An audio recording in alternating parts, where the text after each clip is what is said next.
నాకు ఎప్పుడు చూసినా కూడా మా వదిన ముఖమే నా కళ్ళ ముందు కనిపిస్తూనే ఉంది. నాకు ఎలా అనిపిస్తుందంటే మా వదిన నన్ను నిలదీస్తున్నట్టు. చూడు, మీ ఇంట్లో వాళ్ళందరే నన్ను చంపేశారని. భీమరావు, ఇప్పుడు మా వదినకి న్యాయం జరిపించేదాకా నాకు మనశ్శాంతి ఉండదు. నేను మీ ఇంటికి రావాలనుకోలేదు, కానీ నాకు ఇంకా వేరే వాళ్ళు ఎవరూ లేరు నా బాధని అర్థం చేసుకునేవాళ్ళు. దేవుడి దయ వల్ల నువ్వు నాకు ఇక్కడే కలిశావు. ఇప్పుడు మనం ప్రశాంతంగా మాట్లాడుకోవచ్చు. ఇక చెప్పు భీమరావు, ఇప్పుడు నేనేం చేయాలో?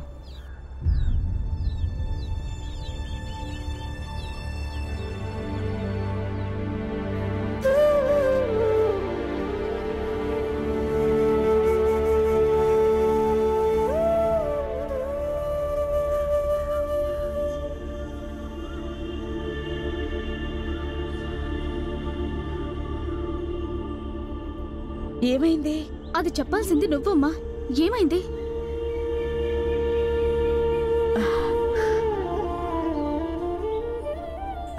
ఏం లేదు. లేదు, ఏదో ఉంది. ఏం ఆలోచిస్తున్నావు నువ్వు? చెప్తున్నాను కదా నేనేం లేదని. ఖచ్చితంగా ఏదో విషయం ఉందమ్మా. నేను చూస్తున్నాను. సేట్ గారు వచ్చి నాన్న గురించి చెప్పి వెళ్ళిన దగ్గర నుంచి అప్పటి నుండి నువ్వేదో ఆలోచిస్తున్నావు. మాకైతే చెప్పడం లేదు. చెప్పమ్మా, ఏంటి విషయం? వదినా, ఒకవేళ అన్నయ్య సమస్యల్లో ఉంటే దాని గురించి తెలుసుకునే హక్కు నాకుంది. ఎందుకంటే తను నా అన్నయ్య. నువ్వు ఒక్కదానివే తన గురించి ఆలోచించి బాధపడవలసిన అవసరం లేదు. అలాంటిదేం లేదు వదినా. మరేమైంది వదినా, చెప్పు.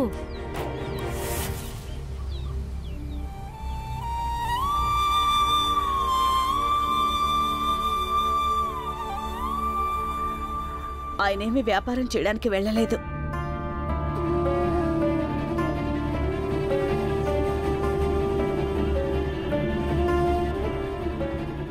ఆయన విప్లవకారులకు సహాయం చేస్తున్నాడంట చాటుగా. ఇది పిల్లల ముందు చెప్పలేదు నేను, ఎందుకంటే వాళ్ళ నాన్న కోసం కంగారు పడిపోతారు. ముందే గంపెడు సమస్యలో ఉన్నాం. నువ్వు మంచి పనే చేసావు వదినా. నువ్వు చేసింది మంచి పనే. ఇప్పుడు పిల్లలకు తెలిస్తే అనవసరంగా కంగారు పడతారుగా. అయినా నువ్వెందుకింత ఆందోళన పడుతున్నావు? మా అన్నయ్య చదువుకున్నాడు, మిలిటరీలో ఉద్యోగం చేశాడు. ఆయనకేమీ అవదు, తొందరగా తిరిగి వచ్చేస్తాడు. నువ్వు అనవసరంగా ఎటువంటి బెంగా పెట్టుకోవద్దు. నువ్వేమీ తప్పు చేయలేదు కదా వదినా. నువ్వు అందరికీ అబద్ధం చెప్పావు, నిజమే. ఎందుకంటే పిల్లలకి మనసులో ఉన్న భారం దిగిపోవడానికి, వాళ్ల ముఖాల మీద ఆనందం ఉండాలని. చూసావా, మన భీమ్ ఇన్ని రోజుల తర్వాత ఆడుకోవడానికి వెళ్ళాడు. ఇన్ని రోజులుగా మన కుటుంబంలో అందరం దిగులుగా బిక్కుబిక్కుమంటూ బతుకుతున్నాం. ఇక చాలు, ఆ అవసరం లేదు. చూడు, నువ్వు అన్నయ్య గురించి ఇంత దిగులు పడుతున్నావు కదా, ఒకటి గుర్తుపెట్టుకో. రామ్జీ ఎప్పుడూ ఎలాంటి తప్పు పని చెయ్యడు, ఇక మీదట కూడా చేయడు. ఇతరులకు సహాయం చేయటం తన స్వభావం. అదేమీ తప్పు కాదుగా.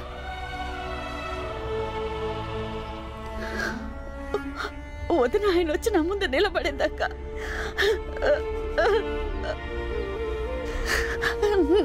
నాకు ఆందోళనగానే ఉంటుంది.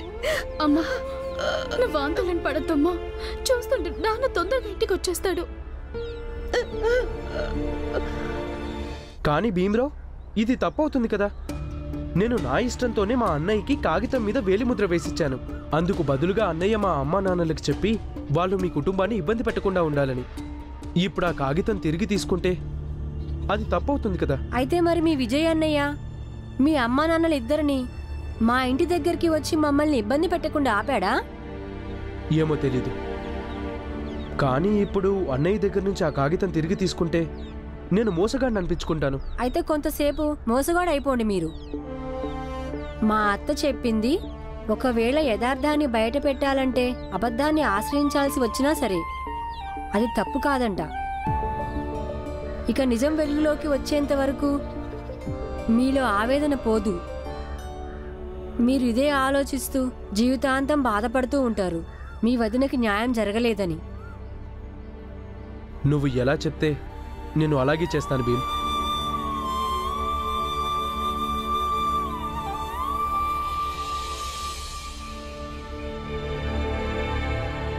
నీకేమైనా మర్చిపోయిందా, లేదా పొద్దు పొద్దున్న ఏమన్నా బంగుతున్నావా, ఇలా పిచ్చి పిచ్చిగా మాట్లాడుతున్నావు? నువ్వు నాతో పాటు మేళం వాయిస్తావా? పెద్ద జాతి వాళ్ళు ఎవరన్నా బ్యాండ్ వాయిస్తారా నువ్వు వాయించడానికి? మీ నాన్న నీ కాళ్ళు చేతులు విరక్కొడతాడు ధ్రువ. నేను మా నాన్న ఇంటి నుంచి వచ్చేసాను. ఇప్పుడు నేను స్వతంత్రుడిని, నేనేమైనా చేయొచ్చు.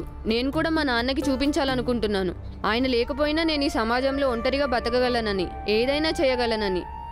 ఇంకా బాలా అన్నయ్య, అన్నిటికంటే ముఖ్యంగా నాకు కూడా నీకులాగా బ్యాండ్ వాయించడం అంటే చాలా ఇష్టం. నీతో మాట్లాడడమే అనవసరం. ధ్రువ, నువ్వు భీమ్తో ఆడుకోవడానికి వెళ్ళావుగా, మరి అక్కడి నుంచి వచ్చాక ఇలా మాట్లాడుతున్నావేంటి? నీకు బ్యాండ్ వాయించాలన్న పిచ్చి ఎక్కడి నుంచి పట్టింది? పిచ్చి కాదు ఆనంద్, నాకు బ్యాండ్ వాయించాలని కోరిక. ఇక ఇప్పుడు నాకు అది అవసరం కూడా అయింది. నేను కూడా మా నాన్నకి చూపించాలి, ఆయన లేకుండా నేను ఈ సమాజంలో బతకగలనని. భీమ్తో కూడా ఇదే చెప్దామని తీసుకెళ్ళాను, కానీ వాడు కూడా నా మాట వినలేదు. అప్పుడు అంతలో అతను ఆ భాస్కర్ వచ్చాడు. ఇక నేను వచ్చేసాను. భాస్కర్ గారా? బాలా అన్నయ్యతో చెప్పు ఆనంద్, నన్ను కూడా తనతో పాటు తీసుకెళ్ళమని. కానీ భాస్కర్ గారు భీమ్ని కలవడానికి ఎందుకు వచ్చారు? తెలీదు. నేనేం చెప్తున్నానో అది వినటం లేదు. నువ్వు కేవలం భాస్కర్ గురించి అడుగుతున్నావు.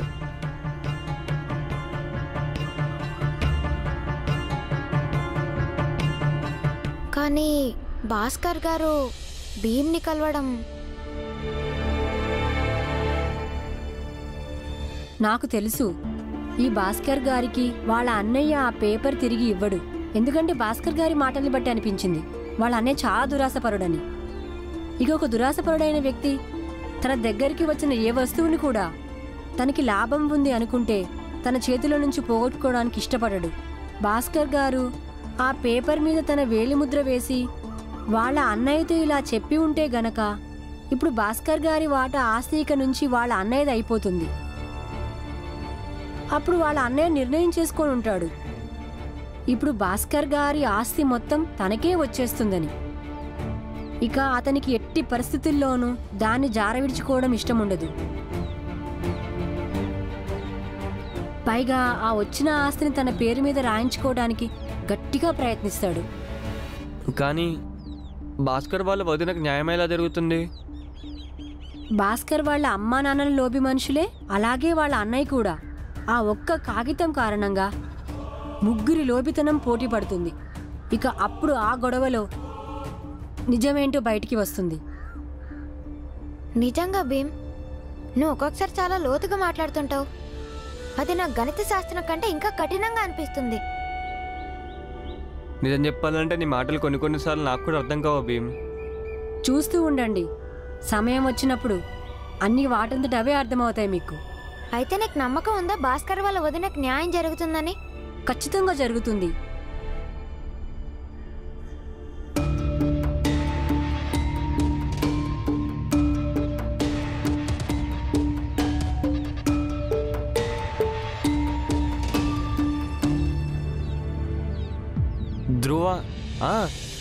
ధ్రువ మేళం వాయిస్తానని అడుగుతున్నాడు. నువ్వే చెప్పమ్మా, పెద్ద జాతి వాళ్ళు ఎవరైనా మేళం వాయిస్తారు అసలు? కానీ మా అన్న తమ్ముళ్ళు ముగ్గురిని దగ్గర ఇబ్బంది పెట్టేస్తున్నాడు వాడు. అందరికంటే నన్ను ఎక్కువ మేళం వాయించడం నేర్పించని అడుగుతున్నాడు. ఇప్పుడు నువ్వే చెప్పు, నేను అలా చేయొచ్చా? అవునమ్మా, ధ్రువ బొంగుతో పోయేది మంటనే రగిలించలేడు, ఇక వాడు మేళం ఎలా వాయిస్తాడు కదా బాలన్నయ్య? అవును, చాలా కష్టమైన పనమ్మా మేళం వాయించడం. ఏమంటావు భీమ్?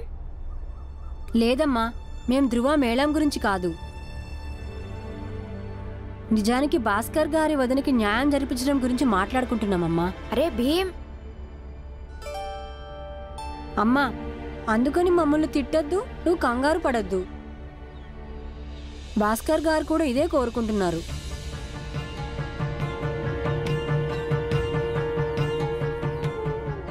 ఇక్కడ కొడుకు ఎవరికో న్యాయం చేయాలనుకుంటున్నాడు. అక్కడ తండ్రి ఎవరో విప్లవకారులకి సహాయం చేస్తున్నాడు. వాళ్ళ నాన్నగారి ప్రభావం భీమా మీద పూర్తిగా పడింది. కానీ నాకు భయం వేస్తుంది. భీమా ఆలోచించే విధానం, చేసే పనులు ఇవన్నీ ముందు ముందు వీడిని ఏ పరిస్థితిలోకి తీసుకెళ్తాయో తెలీదు. అమ్మా అమ్మా, ఏం ఆలోచిస్తున్నావు? అమ్మా, నువ్వు నా గురించి ఆలోచిస్తున్నావు కదా, నాకు ఏమవుతుందో అని. నీకెలా తెలుసు? నాకు ఈ విషయం ఎలా తెలుసంటే, నువ్వేమో మా అమ్మవి, నేను నీ కొడుకుని. తల్లికి ఎప్పుడూ ఒకటే ఆలోచన ఉంటుంది, కొడుకులు పెద్దవాళ్ళయ్యాక సంపాదన పరులు ప్రయోజకులు అవుతారో లేదో అని. నిజమే చెప్పానుగా అమ్మా?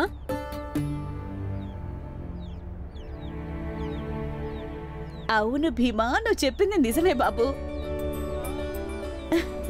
అరే, నీ చిన్న బుర్రలోకి ఇంత పెద్ద ఆలోచనలు ఎలా వస్తాయిరా? దేంతో చేశాడు దేవుడు దీన్ని?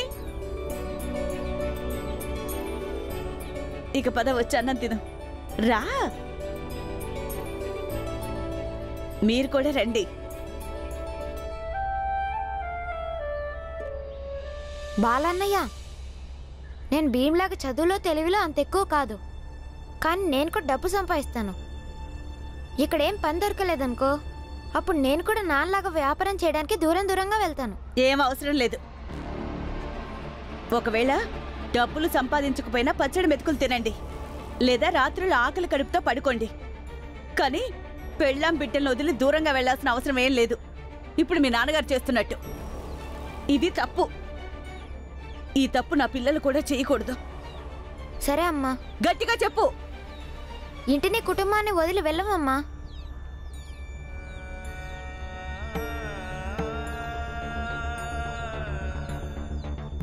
పదండి, అన్నం తిందురుగానే.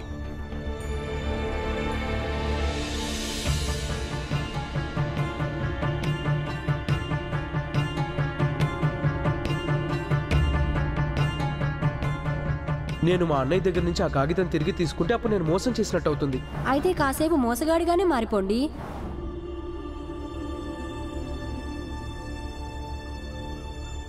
అన్నయ్య, అన్నయ్య, నాకు ఆ కాగితం కావాలి. అదే నేను నీకు వేలిముద్ర వేసిచ్చిన కాగితం. ఏమైంది నీకు? నువ్వు చెప్పినట్టే నేను అమ్మా నాన్నలకి నచ్చ చెప్పాను. ఇప్పుడు వాళ్ళు మంజుల ఇంటి వైపు కన్నెత్తి కూడా చూడడం లేదు. వాళ్ళు చూడని చూడకపోని నేను ప్రశాంతంగా ఆలోచించాను. అప్పుడు అర్థమైంది, అసలు ఆ అమ్మాయితో నాకు పెళ్ళే అవ్వలేదు. ఆమె కోసం నేను నా వాటని నీ పేరు మీద ఎందుకు రాయాలి? అలా మాట్లాడతావేంట్రా భాస్కర్? నువ్వు ముందు ఇంటికి రా. నీకెన్ని డబ్బులు కావాలో తీసుకో. నేనే నా చేతులతో ఆ కాగితాన్ని చింపేస్తాను. ఆ కాగితం నేను జేబులో పెట్టుకొని తిరుగుతానా ఏంటి? నువ్వు వెళ్ళు. దాన్ని నా చేతులతోనే చింపుతాను. నాకు నీ మీద నమ్మకం లేదు.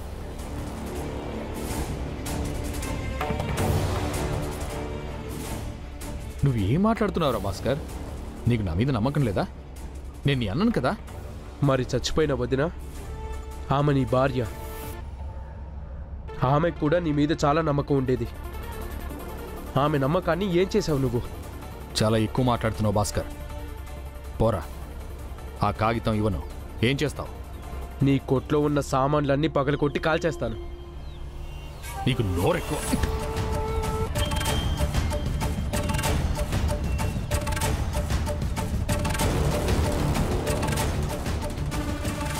రేపు ఇదే సమయానికి వస్తాను. మర్చిపోకుండా కాగితాన్ని ఇంట్లో నుంచి తీసుకొని రా. వెళ్తాను.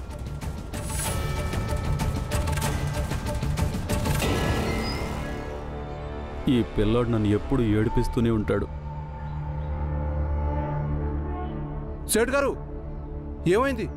ఏంటి కంగారుగున్నారు? ఎక్కడికి వెళ్తున్నారు? అరే మంగేష్, నువ్వేమైనా మా ధ్రువం చూసావా? లేదు సేట్ గారు, ఇంతకీ ఏమైంది? పొద్దున్నే ఇంట్లోంచి వెళ్ళిపోయాడు. సాయంత్రానికి వచ్చేస్తాడులే అనుకున్నాను, కానీ ఇప్పటి వరకు రాలేదు. చాలా భయమేస్తుంది మంగేష్. మీ అబ్బాయి ఆ భీమరావు స్నేహితుడు. కొంపదీసి వాళ్ళ ఇంటికి వెళ్ళాడేమో. భీమరావు ఇంటికి వెళ్ళి అడుగుదాం పదండి. బహుశా వాళ్ళు వాళ్ళ ఇంట్లో ఉంచుకున్నారేమో. పద అడుగుదాం.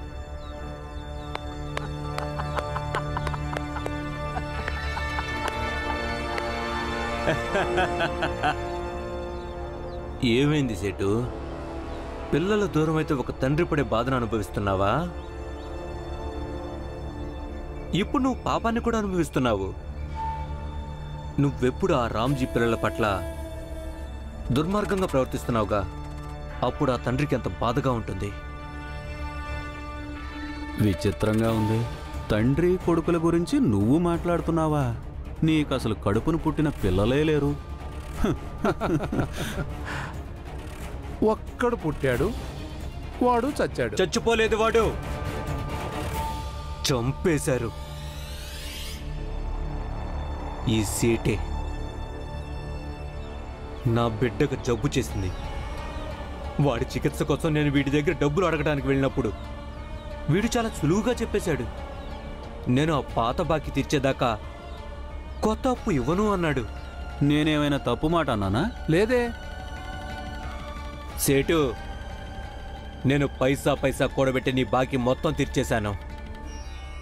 కానీ మరి నువ్విప్పుడు చనిపోయిన నా బిడ్డను నాకు తిరిగి ఇవ్వగలవా? ఏయ్, నీ ఏడుపు కొట్టు మాటలు వినడానికి నా దగ్గర సమయం లేదు. పోవతలకే రా మంగేష్. సేటు, నేను ఆ రోజే ఒట్టు పెట్టుకున్నాను. నీకు చెడ్డకాలం వచ్చినప్పుడు నిన్ను చూసి నేను నవ్వాలి అని, సంతోషంతో గంతులయ్యాలి అని. నీ బిడ్డ క్షేమంగా ఉండాలి సేటు. కానీ నువ్వు నాశనమైపోవాలి.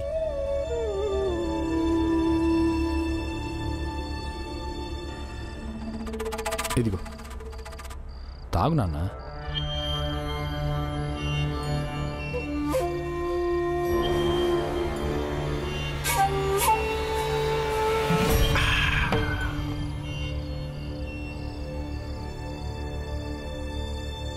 నువ్వే సంతోషంతో మందు తాగిస్తున్నావురా? ఇవాళ దుకాణంలో చాలా లాభం వచ్చింది నాన్న. అదిగాక కొన్ని రోజుల నుంచి నేను నీతో కొంచెం అమర్యాదగా ప్రవర్తించాను. దానికి క్షమాపణ చెప్పాలిగా. ఏం పర్వాలేదులే నానా. ఎప్పుడైతే భాస్కర్ పెళ్లి చెడిపోయిందో అప్పటి నుంచి అంత చెడే జరుగుతుంది. నిజమే. నా దగ్గర ఒక ఉపాయం ఉంది. దీంతో భాస్కర్ ఇంటికి తిరిగి వస్తాడు. నానా, దీని మీద నువ్వు చిన్న వేలిముద్రవి. నేను రేపు వెళ్ళి దీన్ని భాస్కర్కి చూపిస్తాను. వాడికి చెప్తాను నాన్న తన ఆస్తి మొత్తాన్ని నా పేరు మీద రాసేశాడని. అప్పుడు వాడు పరిగెత్తుకుంటూ నీ దగ్గరికి వచ్చేస్తాడు. ఇక వాడి ఇంటికి వచ్చేసాడనుకో, తర్వాత నువ్వు దీన్ని చింపేసే. నాన్న, వాడు తప్ప ఇంకెవరు అన్నదమ్ములు లేరు నాన్న నాకు. ఒక్కసారి వేలిముద్ర వేయరా చాలు ముసలోడా. ఆ భాస్కర్ గారు తన వాటా ముందే రాసి చేశాడు. ఇక ఎలాంటి కేసులు గొడవ ఉండదు. వేయినానా.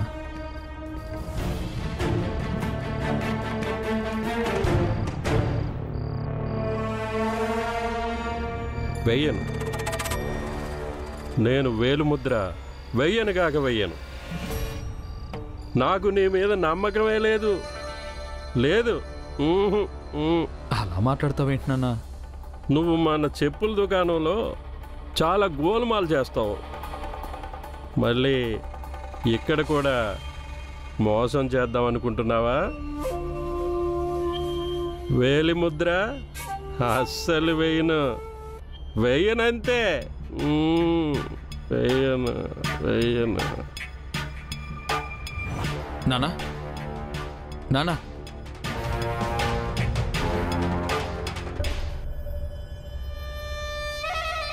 భోజనం సిద్ధమైంది.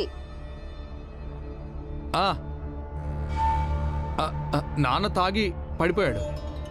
సరే నువ్వు తీసుకురా, నాన్న నేను లేపుతాను.